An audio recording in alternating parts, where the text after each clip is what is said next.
ये नेतरहाट में पढ़े। हम नेतरहाट पढ़ना चाहते थे, नेतरहाट नहीं जा पाए, इतना हमारी विद्वता नहीं थी। ये आईआईटी कानपुर में गए, हम आईआईटी में नहीं पढ़े। ये आईएफएस है, हम आईएफएस नहीं है। तो हमारा जो कमिटमेंट है कि जो आदमी आएगा वो प्रशांत किशोर से ज्यादा काबिल होगा। तो हम मानते हैं कि हमसे ज्यादा काबिल आदमी है। आज लेफ्टिनेंट जनरल एसके सिंह आए हैं, तो मैं मान रहा हूँ कि हमसे ज्यादा काबिल आदमी है। ये आप लोग कह रहे हैं कि आप ही तो हैं, दूसरा कौन? देखिए कौन कौन आदमी आ रहा है। भाई बदलाव राज्यसभा में न गए थे, चुनाव नहीं न लड़े थे। दोनों में फर्क समझिए।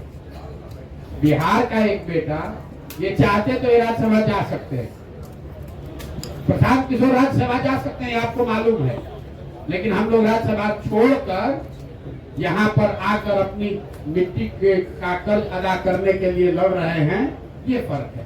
एसके सिंह साहब ने कोई सरकारी पद लेकर अपना जीवन बिता सकते थे, जरूरत क्या है, एक बार आप बन गए तो सारी सुविधा आपको मिलती है। उसको छोड़कर करत में आकर करारी और पियरों का लड़ाई लड़ना, ये कहना आसान है, इतना करना आसान नहीं है।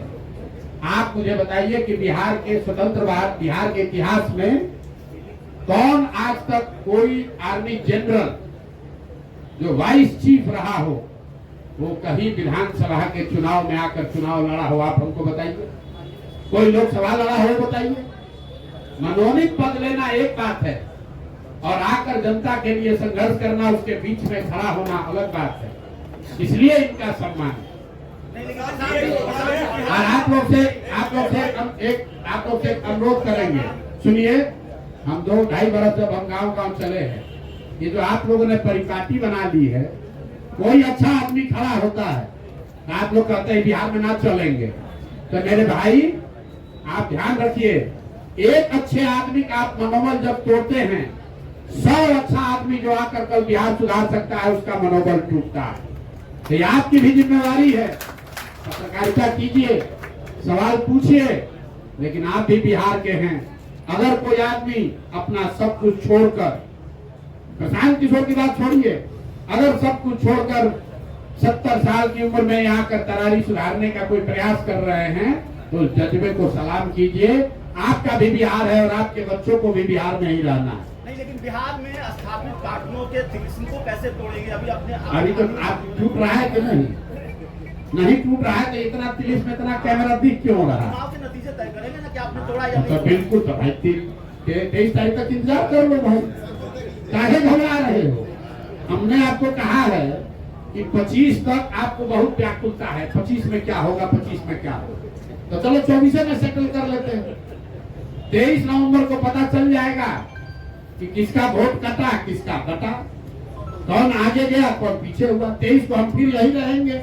आप हमको घेर लीजिएगा कि प्रशांत सर आपको नहीं बुलाया, देखिए आप हार गए। और सैंपल आप फिर कह रहे हैं, फिर कहेंगे तो कहेंगे नमूना कह रहे हैं। आप देखिए सैंपल, लोग कहेगा कि लेफ्टिनेंट जनरल को सैंपल कह दिया।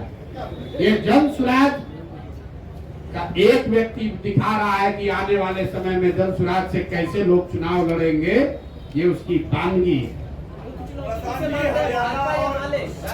अरे मुख्य चुनौती बस आपकी हमारी मानसिकता है कि बिहार नहीं सुधर सकता है, इसको चुनौती मानते हैं। जिस दिन वो मानसिकता से निकल गए, आप सब चाहते हैं कि ऐसा आदमी जीत कर आए, लेकिन आपकी मुख्य चुनौती है कि आपको लग रहा है कि ना जीतना तो चाहिए, आदमी तो बढ़िया है, जीतेगा तब ना। उस मानसिकता से लड़ाई है। जिस दिन आप उस मानसिकता से निकल गए, बिहार से ज्यादा काबिल लोगों की कोई जमीन नहीं है इस देश में, और आपको जन स्वराज में करके दिखाएंगे। अब बहुत हो गया, अब कुछ सवाल रखिए आप लोग अगले।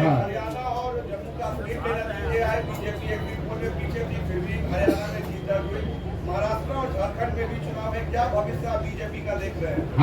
हम भविष्य बीजेपी का अंधकार में देख रहे हैं। बिहार में बीजेपी का भविष्य अंधकार में है। देखिए तरारी से, देखिए क्यों अंधकार में। साहब आर्मी में रहे, ऐसा तो है नहीं कि जन स्वराज को बहुत छोटा प्रयास 2 साल से हम लोग शुरू किए हैं।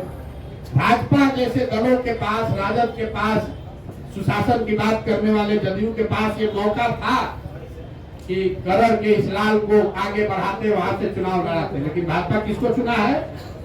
किसको चुना है भाजपा भाई? किसका नाम बताइए जरा जोर से। नाम अनाउंसमेंट नहीं हुआ है? नहीं आप लोग को मालूम है कौन लड़ेगा चुनाव? तो जैसा जैसा चुना है वैसा भरेगा। तो आप ऐसा है, हमको हम भाजपा का हम थोड़े टिकट जारी करते हैं भाई। वहां से कौन लड़ता रहा है वो आपको मालूम है। उन लोगों को देख लीजिए और जनसुराज जिसको लड़ा रहा है उसको देख लीजिए। जीत हाथ छोड़िए, जनसुराज जिसको तरारी से लड़ा रहा है और भाजपा जिसको लड़ा रही है, लड़ाने की चर्चा कर रही है, दोनों का भविष्य, दोनों में जो अंतर है वही जनसुराज के उजाले और भाजपा के अंधियारे में फर्क है।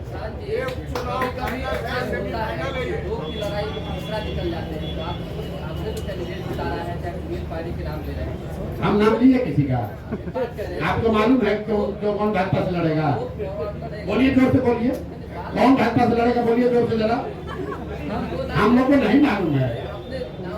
अरे आप बताइए ना, किसका नंबर बताइए, नाम बताइए, कहे घबरा रहे हैं? अरे हम भैया किसको फायदा, मुझे बात करें, नाम बताओगे तो लोग बताएंगे किसको फायदा।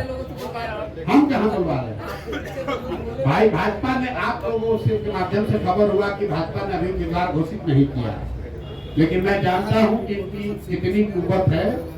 ये जाति, धर्म और जातीय हिंसा, माफिया, चुनाव विनेबिलिटी के नाम पर गलत लोगों को टिकट देने से आगे बढ़ नहीं सकते हैं।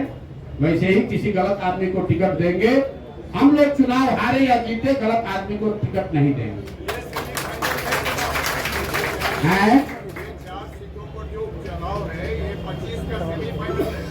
भैया 23 तारीख को रिजल्ट आएगा, यही सेमीफाइनल है, यही फाइनल है। जो लोग हारे तो कहानी उनका गया।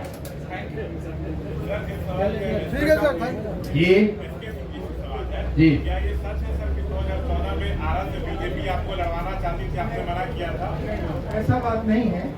क्या हुआ था कि मैं 2013 दिसंबर में रिटायर कर रहा हूँ। अपने स्कूल में और आरा में कुछ एक सर्विसमैन के लिए मैंने काम किया। तो उस समय मेरा पॉपुलैरिटी पीक पर, सब लोगों ने सोचा कि मैं पॉलिटिक्स में आना, लेकिन उससे पहले मेरे को appointment letter arm forces tribunal का मिल चुका था, जो कि एक हाई कोर्ट जज के बराबर है। तो मेरे को लेने नहीं लेने ऑफर ये कि कोई पहला ऑफर मेरे को